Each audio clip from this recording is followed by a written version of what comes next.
Hello बच्चों, मैं Gita Paliwal BA final में फिर से आपका स्वागत करती हूँ। कल हमने पढ़ा था राष्ट्रीय शक्ति का अर्थ, परिभाषा और प्रकार।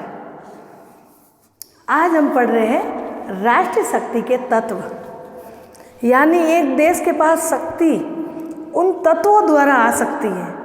कल तो हमने प्रकार बताया कि आर्थिक अच्छी स्थिति हो, सैन्य की स्थिति अच्छी हो, लेकिन ये तत्व है उस देश के पास अगर ये तत्व होंगे तो वो देश ऑटोमेटिक शक्तिशाली बन सकता है।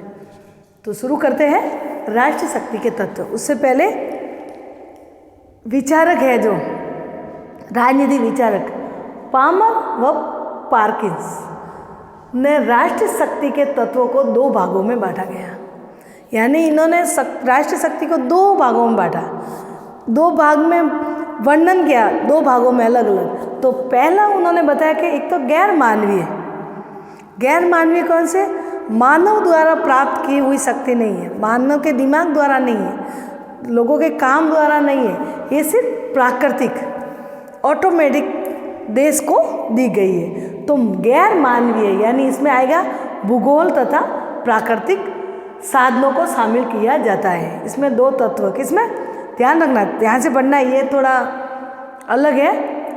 गैर मानवीय यानी मानव द्वारा बनाया गया नहीं है, इसमें दो तत्व पाए जाते हैं, भूगोल तथा प्राकृतिक साधनों को शामिल किया गया है।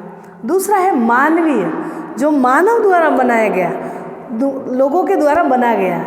तो इसमें आएगी जनसंख्या, तकनीकी ज्ञान, विचारधारा है वो लोगों की होती है, मनोबल और नेतृत्व, ये पांच तत्व आएंगे मानवीय। तो अगर गैर मानवीय और मानवीय तत्व दोनों पावरफुल हो तो उनके पास शक्ति, ऑटोमेटिक शक्ति आ जाएगी। तो हम पहले वर्णन करते हैं गैर मानवीय। ध्यान रखना, ये गैर मानवीय के ये सारे तत्व होंगे, फिर मानवीय के अलग होंगे। तो आज हम गैर मानवीय के पूरे पढ़ेंगे। गैर मानवीय में पहला है भूगोल। अभी भूगोल जो इसमें देखा, भूगोल में नेपोलियन बोनापार्ट था, नेपोलियन ने कहा था कि किसी भी देश की विदेश नीति उसके भूगोल द्वारा ही निर्धारित हो सकती है। भूगोल, उनकी भौगोलिक परिस्थिति अच्छी है, कुदरत ने ऑटोमेटिक उनको भौगोलिक परिस्थितियाँ दी है उस देश को, तो ऑटोमेटिक वो शक्तिशाली हो जाएगा, उनको इतना मेहनत करने की ज़रूरत ही नहीं होगी। तो भूगोल में क्या क्या आएगा, क्षेत्रफल, जलवायु, स्थलाकृति और अवस्थिति, ये चारों आएंगे तत्व भूगोल में। ध्यान रखना है, भूगोल गैर मानवीय में तत्व भूगोल और प्राकृतिक संसाधन है, तो भूगोल के अलग ही आएंगे ये 4 पॉइंट, और प्राकृतिक संस्था के अलग आएंगे। तो प्राकृतिक संसाधन में आएंगे खाद्य सामग्री और कच्चा माल। ध्यान रखना। तो पहले हम भूगोल, कंफ्यूज मत होना, भूगोल का वर्णन करते हैं। भूगोल में क्षेत्रफल, जलवायु, ये स्थलाकृति और अवस्थिति, ये चारों बातें आएगी। और प्राकृतिक संसाधन में ये दो भागों में बांटा, गैर मानवीय के, ध्यान रखना, मानवीय तो अलग आएगा। तो भूगोल को हम लेते हैं पहले, प्राकृतिक संसाधन हम बाद में पढ़ेंगे, ये गैर मानवीय में आएंगे दोनों। तो पहले भूगोल से स्टार्ट करते हैं। भूगोल में पहला आएगा क्षेत्रफल। क्षेत्रफल तो पता है आपको, उस देश का क्षेत्रफल वो कैसा है, उसके द्वारा शक्ति प्राप्त की जा सकती है। जैसे कि क्षेत्रफल अधिक जनसंख्या संभाल सकता है और प्राकृतिक संपदा भी ज़्यादा हो सकती है, यानी बड़ा देश होगा तो बड़ी जनसंख्या को वो संभाल सकता है, और जनसंख्या तो ज़्यादा है जैसे, और क्षेत्रफल की दृष्टि से छोटा है तो वो जनसंख्या को कहाँ रखेगा, क्षेत्रफल का विस्तार कर नहीं सकता, साम्राज्यवाद कर नहीं सकता, तो वो फिर बाद में कमज़ोर हो जाएगा। जैसे भारत देख लो, चीन देख लो, क्षेत्रफल की दृष्टि से ज़्यादा है और जनसंख्या की दृष्टि से भी ज़्यादा है, तो वो उस जनसंख्या को संभाल सकता है किसी भी क्षेत्र में, सामाजिक, आर्थिक, रहन सहन, खान पान, सब क्षेत्र में वो संभाल सकता है अगर क्षेत्रफल जिसका बड़ा हो। प्राकृतिक संपदा, बड़ा क्षेत्र हो तो संपदा भी ज़्यादा प्राकृतिक आएगी। वहाँ नदियाँ, पर्वत, जो भी जो मानव के लिए काम की है वो वस्तु सारी आएगी। बड़ा है तो खाद्यान्न वगैरह वो भी ज़्यादा ही मिलेगा।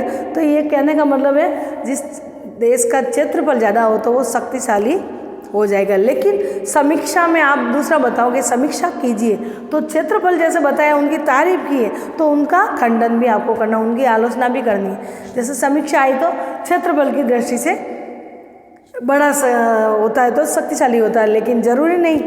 क्यों ज़रूरी नहीं? क्षेत्रफल दृष्टि से अच्छा है वो देश, लेकिन उनके जैसे ये सहारा रेगिस्तानी पूरा है और प्राकृतिक जो है नदियाँ वगैरह है नहीं, ऐसे क्षेत्रफल ज़्यादा है लेकिन बंजर ज़मीन है, उसमें संपदा, ये प्राकृतिक संपदा है ही नहीं, तो वो क्षेत्रफल से ज़्यादा होने से मतलब नहीं है। तो कहने का मतलब आपको समीक्षा कहे कि राष्ट्र शक्ति के तत्व बताते हुए उनकी समीक्षा कीजिए या आलोचना कीजिए। तो पहले तो हेडिंग में ये उनकी अच्छाई बतानी, फिर बाद में थोड़ी सी उनकी बुराई या आलोचना बतानी है। तो क्षेत्रफल की दृष्टि से जनसंख्या वो संभाल सकता है कौन सा? वो देश। और जनसंख्या ज़्यादा होगी तो वो शक्तिशाली जरूर होगा, क्योंकि सैनिक शक्ति वगैरह सब जो लोग रहते हैं तो वो बढ़ा सकता है। उनका अलग से वो सैनिक के लिए वो ट्रेनिंग वगैरह देना वो अलग से व्यवस्था कर सकता है, क्षेत्रफल बड़ा हो तो।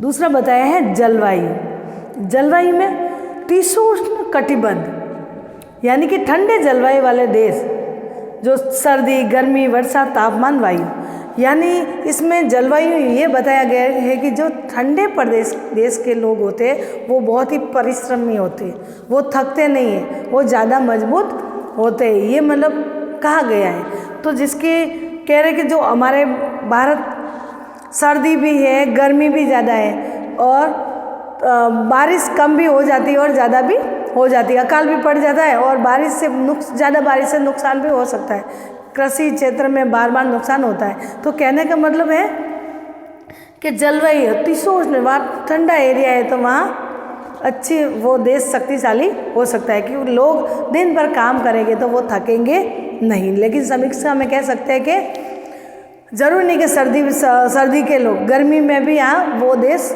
विकसित हो सकता है। तो समीक्षा में कहेंगे, लेकिन एक बार तो आपको तत्व ही बताने, बार बार समीक्षा करने की ज़रूरत नहीं है। तो कहने का मतलब ठंडे प्रदेश में रहे तो वहाँ के लोग परिश्रमी होते हैं और परिश्रमी होते हैं तो उनकी शक्ति भी बढ़ जाती है, वो सारा दिन कार्य करेगा तो देश की प्रगति होनी है, देश की प्रगति होगा तो वो देश शक्तिशाली होगा ही। तीसरी बताई गई है स्थलाकृति, यानी जलवायु भी उस देश के स्थलाकृत पर निर्भर है। ये जलवायु भी स्थलाकृत कैसी है? जैसे नदियाँ और पर्वत, नदियाँ और पर्वत, यानी कि जलवायु अच्छी है लेकिन उसकी स्थलीकृत कैसी है? ज़्यादा पहाड़ है और समुद्र है, नदियाँ हैं, तो वो दूसरे देशों से संबंध नहीं रख सकता, वो संबंध अच्छे से नहीं रख सकता। जैसे कि और वो सुरक्षित भी है, जैसे समुद्र है तो कोई भी देश आक्रमण करने के लिए वो पहल नहीं करेगा, इतना समुद्र पार करके उनको उस देश में आक्रमण करना पड़ेगा, तो समुद्र पार करके वापस आने में दिक्कत आएगी और वहाँ ठहरे कहाँ है आक्रमणकारी, तो वो देश सुरक्षित हो सकता है। लेकिन पहाड़ बीच में है तो कोई देश दूसरा देश हमारे ऊपर हमला नहीं कर सकता है। नदियाँ बीच में तो नदियाँ जल के लिए भी अच्छी है, बिजली बना सकते हैं, सब कार्य हो सकता है, वो भी देश शक्तिशाली हो सकता है। तो कहने का मतलब उनका स्थलाकृति जलवायु को भी प्रभावित करता है कि पहाड़ बड़ा सा है तो हमारे जैसे ये भारत में हिमालय पर्वत तो कभी सर्दी रोकने के लिए कार्य करता है, कभी वो ज़्यादा वही कह रही है कि वो जलवायु के लिए भी हमारे लिए अच्छी हो सकती है, और ज़्यादा अगर पास में हो तो जलवायु बारिश आते आते भी रुक सकती है। तो लाभ हानि दोनों भी हो सकते हैं। तो कहना का मतलब स्थलाकृति यानी जलवायु भी देश को स्थलाकृति द्वारा प्रभावित कर सकती है। नदियाँ, पहाड़, सब चीज़ें हो जिस देश में तो वो तरक्की कर सकता है। पर क्यों? क्योंकि दूसरे देश वो नदियाँ वो तरक्की ऐसे नहीं कि समुद्र हो, पर्वत हो, तो पर्वत पार करके कोई देश आक्रमण नहीं करेगा, समुद्र हो तो कोई देश आक्रमण नहीं करेगा। और ऐसे हो समुद्र वगैरह कुछ नहीं परिस्थिति तो हर किसी सीमा लाग कर वो आ सकता है। तो कहने का मतलब स्थलाकृति भी ये गैर मानवीय तत्व में शामिल है।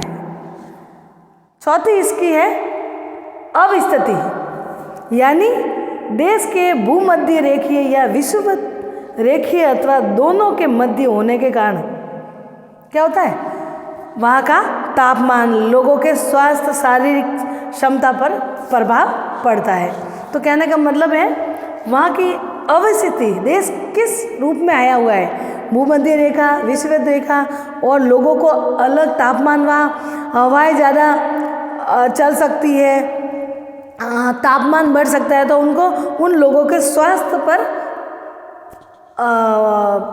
प्रभाव पड़ सकता है, अच्छा भी पड़ सकता है, बुरा भी पड़ सकता है। तो कैसी अवस्थिति में वो देश आपका आया हुआ है, इस प्रकार से आप थोड़ा उदाहरण भी देना। जैसे क्षेत्रफल का कहे तो अमेरिका शक्तिशाली बना हुआ है, अगर ऐसा ही छोटा अमेरिका और सोवियत संघ महाशक्ति कैसे बनी, क्षेत्रफल के कारण। उनका सहारा भी है रेगिस्तान वगैरह, फिर भी उनका क्षेत्रफल ज़्यादा होने के कारण उनके पास शक्तिशाली। क्या ब्रिटिश ये छोटे छोटे देश जो है स्विट्जरलैंड वगैरह, क्या ये पावरफुल बने, क्या शक्तिशाली बने कभी इतने विकसित होते हुए? लेकिन अमेरिका और रूस ही क्यों बना? क्योंकि उनके क्षेत्रफल को देखते हुए क्षेत्रफल में सारी बातें आ जाती है, वो शक्तिशाली बनने की कोशिश करते हैं। तो इस प्रकार से हमने पढ़े राष्ट्रीय शक्ति के तत्व। इसी में हम प्राकृतिक, दूसरा पॉइंट है प्राकृतिक संसाधन। ये तो भूगोल का हुआ, ध्यान रखिए भूगोल का। अब प्राकृतिक है गैर मानवीय है, तो अब दूसरा लेते हैं हम प्राकृतिक संसाधन। भूगोल का चारों हो गए, चार तत्व। अब प्राकृतिक संसाधन में प्रकृति द्वारा अब है खाद्य सामग्री। जिस देश में खाद्य सामग्री जमीन अच्छी हो, वहाँ खाद्य सामग्री लोग कृषि वगैरह करें और ये कृषि वगैरह खेती करें तो अच्छे से वो खाद्य सामग्री हो सकती है खाने पीने की।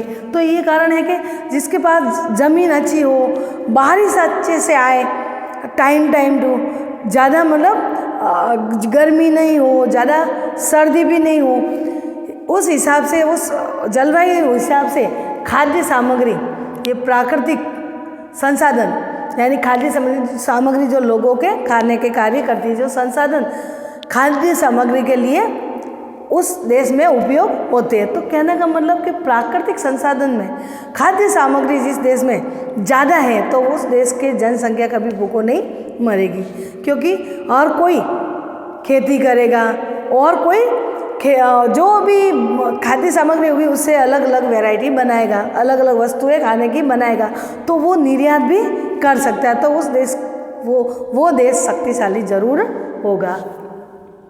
प्राकृतिक संसाधन में एक है कच्चा माल।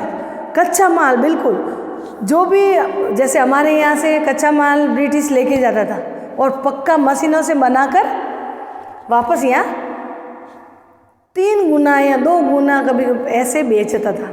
तो ये है कि जिस देश में कच्चा माल ज़्यादा है तो वो शक्तिशाली हो सकता है, क्योंकि दूसरे देश जो विकसित है वो अब वर्तमान की बात, उस समय तो उपनिवेश बन के आए थे तो शोषण किया। तो अब जैसे कच्चा माल ज़्यादा हमारा, तो हर देश हमसे संबंध रखने के लिए आगे बढ़ेगा। क्यों बढ़ेगा? क्योंकि उनको कच्चा माल चाहिए और वो पक्का बनाकर बेच सकते हैं। और कच्चा माल से हमारे पास मशीनें हैं तो हम भी अच्छे से पक्के माल, उसे हमारे पास ही है कच्चा माल, तो हमें खरीदने की ज़रूरत नहीं होगी। तो इस प्रकार से देश के, किसी भी देश के राष्ट्रीय शक्ति में ये तत्व जो गैर मानवीय यानी प्रकृति द्वारा जो दिए गए हैं और प्राकृतिक संसाधन जो कोयला, लोहा वगैरह सब मैं कह रही हूँ, वो खाद्य अलग है, कच्चा माल, लोहा, कोयला, सोना, हीरे, मोती, ये सब कच्चा माल हो तो उनको खुदाई करके हम उनको सही कर सोना प्योर ले सकते हैं, पिघला कर वो कर सकते हैं। तो ये सब ये कीमती सामान हमारे पास है, तो हमारे पास लोहा है तो हम हथियार बना सकते हैं कच्चा माल मिलके पक्का बनाकर, कोयले हैं तो उससे और भी लोहा वगैरह पिघलाने में काम आएंगे, नहीं तो सोना चांदी पिघलाने में काम आएगा। तो कहने का मतलब कच्चा माल जिस देश में ज़्यादा हो और कच्चे माल में हर चीज़ें बन जाती है, तो कच्चा माल ज़्यादा हो तो वो देश क्या होगा, तरक्की करेगा और वो शक्तिशाली या पावरफुल होगा। कल हम पढ़ेंगे बच्चों इसी में तत्व में मानवीय तत्व, चलो पढ़ ही ले। मानवीय तत्व में आएगी पहली जनसंख्या। ये लोगों द्वारा, ये प्राकृतिक नहीं है, लोगी जनसंख्या लोगों ने ही बढ़ाई है। तो जनसंख्या, अगर किसी देश की जनसंख्या ज़्यादा है और वो सारा कार्य करती है, होशियार है, शिक्षक के रूप में इंजीनियर, डॉक्टर वगैरह सब बन रहे हैं, सब होशियार है, उनकी जलवायु तो है ही है, उसके साथ ही मानवीय में जनसंख्या अच्छी हो, स्वस्थ रहती है, सारा काम करती है और देश को विकास की ओर बढ़ाती है। जनसंख्या ज़्यादा होगी तो क्या होगा, कुछ सैनिक बन सकते हैं, कुछ इंजीनियर, डॉक्टर, हर क्षेत्र में वो लोग बन सकते हैं, नहीं तो बाहर से लाना पड़ेगा उनको। तो वो यही कह रही कि इसी देश में जो मानवीय रूप में जनसंख्या ज़्यादा हो, लेकिन ऐसा नहीं कि वो देश पूरा गरीब हो और जनसंख्या ज़्यादा, ऐसा नहीं। प्राकृतिक उनकी गैर मानवीय व्यवस्था भी अच्छी होनी चाहिए, भौगोलिक, उसके साथ जनसंख्या, और जनसंख्या में हर चीज़ें वो तो वो प्रकृति द्वारा गैर मानवीय भूगोल द्वारा वो उस हिसाब से लोग उसमें रहेंगे तो ऑटोमेटिक शक्ति बढ़ जाएगी, क्योंकि लोग भी वो उनको सारा रोजगार वगैरह मिल जाएगा, क्योंकि भूगोल और प्राकृतिक संसाधन बहुत है उस देश के पास। तो साथ में ये होने के नाते जनसंख्या भी आ गई तो वो देश शक्तिशाली हो जाएगा, क्योंकि सभी को काम मिल जाएगा, तरक्की देश करता ही रहेगा। दूसरा बताया है तकनीकी ज्ञान। उस जनसंख्या लोगों द्वारा जो दिमाग उसका तेज है, तकनीकी ज्ञान हो, तो वो विदेशों में जाके वो मशीनें वगैरह बना सकता है और नया नया विकास, नए नए मशीनों का आविष्कार कर सकता है। तो कहने का मतलब मानवीय तत्व में तकनीकी ज्ञान भी लोगों में, जनसंख्या के साथ साथ तकनीकी ज्ञान हो तो और भी सोने पे सुहागा, यानी तकनीकी ज्ञान उस लोगों में है उस देश में, तो वो पावरफुल ज़रूर बनेगा, क्योंकि वो यहाँ पर भी कार्य करेगा और दूसरे देश में भी कार्य करेगा, तो बाहर की मुद्रा यहाँ आएगी और देश विकसित होगा। मानवीय तत्व में तीसरी है विचारधाराएं। लोगों के विचार अच्छे होंगे तो वहाँ अपराध नहीं बढ़ेगा, और विचारों से ही आदान प्रदान होता है। हमारे विचार अच्छे, आज देख लो भारत को पूरे विश्व में मान रहा है कि वहाँ क्या संस्कृति है उनकी, क्या विचार है उनके। तो कोई भी यहाँ से प्रधानमंत्री जाए और अच्छे से विचार रखे तो उस देश से आराम से हमारे संबंध हो सकते हैं। तो कहने का मतलब है एक विचारधारा उस देश के लोगों की और उस सरकार की विचारधारा अच्छी हो तो भी वो देश शक्तिशाली हो सकता है। और विचारधारा अच्छी नहीं, पाकिस्तान का आप देख लो, बार बार पनाह देता किसको, आतंकवाद को, और हमेशा छोटा है फिर भी वो लड़ने की कोशिश करता है, बार बार आक्रमण आतंकवादी भेजता है। तो ये छोटे होते हुए विचारधारा ऐसी तो वो आगे बढ़ नहीं रहा है, हर समय उनके निंदा की जाती है, और भारत इतना बड़ा होते हुए भी छोटे देश को माफ कर देता है, बार बार दूसरे आक्रमण कर रहे फिर भी। तो हमारी विचारधारा के कारण वो देश शक्तिशाली, हर कोई हमसे संधि करना चाहता है, क्योंकि हमारे विचारधारा जो भी कहते हैं वही करते हैं। तो कहने का मतलब वो देश शक्तिशाली हो सकता है, लेकिन साथ में गैर मानवीय भूगोल और प्राकृतिक साधन भी होने चाहिए। पांचवा है मनोबल। बिल्कुल, मनोबल एक जीतने की शक्ति प्राप्त करने के साधन है। मनोबल बहुत ही जरूरी है। आज क्रिकेटर देखो, कोई क्रिकेट खेल रहा है और पीछे से हम भारत पाकिस्तान किसी का भी युद्ध हो और हमारा भारत खेल रहा है और हम प्रदर्शन नहीं कर रहे कि नहीं बाहर कोई खेल रहा है और वो तालियां नहीं बजाए, सिक्स मार रहा है तो तालियां नहीं बजाए तो उनका मनोबल गिर जाएगा। तो मनोबल उनको बढ़ाने के लिए लोग तालियां बजाएंगे और वो और भी अच्छे से खेलेगा। तो यही है कि उस देश के लोग मनोबल दे उस सरकार को कि वाह क्या हमने तरक्की की, ऐसा करो, सरकार मस्त कर रही है, ये काम अच्छा कर रही है, हमारा देश तरक्की की और है। तो मनोबल भी एक ऑटोमेटिक उनको जोश आ जाता है काम करने में। मैं अभी कहा कि क्रिकेट खेले तो अगर तालियां वगैरह नहीं बजाए, चुपचाप बैठ के देखे और वो खेलते रहे, कोई मतलब नहीं, तो उनका मनोबल गिर जाएगा। और जो क्रिकेटर जो प्रोत्साहित या मनोबल के द्वारा वो खेले वैसा नहीं खेलेगा, वो निराशावादी हो जाएगा और उनका मन नहीं होगा। तो वैसे ही एक देश मनोबल, लोगों का मनोबल अगर सरकार को बढ़ाए या सरकार भी बढ़ाए मनोबल लोगों का कि आप अच्छा कर रहे, तो वो देश शक्तिशाली जरूर होगा। कोई भी कार्य करे प्रधानमंत्री या कोई भी, तो हम सब जोश में उनका स्वागत करें, नारे लगे कि वहाँ क्या काम किया, तो ऑटोमेटिक जोश आएगा और वो और भी कार्य अच्छा करने के लिए प्रेरित होंगे और लोगों को भी जोश दिलाएंगे कि क्या अच्छा हमारे देखो ये आविष्कार किया, ये तकनीकी बनाई, ये लोगों ने ये किया, वो डॉक्टर बना, वो मेरिट में आया। तो जोश उनका मनोबल बढ़ाएंगे तो और भी वो आगे पढ़ने के। आप बच्चों को देख लो, आप अगर बच्चों को मेरिट में आए तो अखबार में आता है क्या वाह क्या पढ़ा है, कि कैसे पढ़ा, कैसे पढ़ा तुमने, कितने घंटे दिए, तो उनका मनोबल बढ़ेगा। 10वीं हुआ मेरिट में आए तो 12th में और भी वो कोशिश करेगा पढ़ने की। तो मनोबल एक देश को शक्तिशाली बनाने में प्रभावित करता है। लास्ट है नेतृत्व। बिल्कुल 5 तत्व हैं इसमें। मानवीय द्वारा ये दिमाग से, जनसंख्या है, तकनीकी ज्ञान दिमाग से, विचारधारा है, उनके खुद के व्यवहार के विचारधारा, मनोबल प्रोत्साहित करे और नेतृत्व, जिसका नेतृत्व अच्छा है। मैंने कल भी पढ़ा हमने प्रकार में, शक्ति के प्रकार में, कि जिसका नेतृत्व अच्छा है, मैं प्रधानमंत्री अच्छा है, नेतृत्व अच्छा कर रहा है, वो हीरो की भूमिका निभा रहा है। जैसे पिक्चरों में हीरो एक नेतृत्व अच्छा करता है और वो सब लास्ट में उनकी जीत होती है। तो वही है कि नेतृत्व, अच्छा नेतृत्व करने वाला प्रधानमंत्री, सरकार का कोई भी मुखिया हो, वो अगर अच्छा नेतृत्व करेगा तो वो शक्तिशाली देश जरूर होगा। तो मनोबल भी और नेतृत्व भी एक राष्ट्रीय शक्ति का तत्व है जो मानवीय, अब ये दोनों मिल जाए, गैर मानवीय और मानवीय, ये सारे तत्व एक देश में हो जाए तो उनको विकसित बनने से कोई नहीं रोक सकता है। तो पे आप अमेरिका, रूस का देख लो, आप क्षेत्रफल वगैरह, ब्रिटिश को देख लो, छोटा है लेकिन समुद्र से घिरा हुआ, तो दूसरे देश उनसे आक्रमण नहीं कर सकते।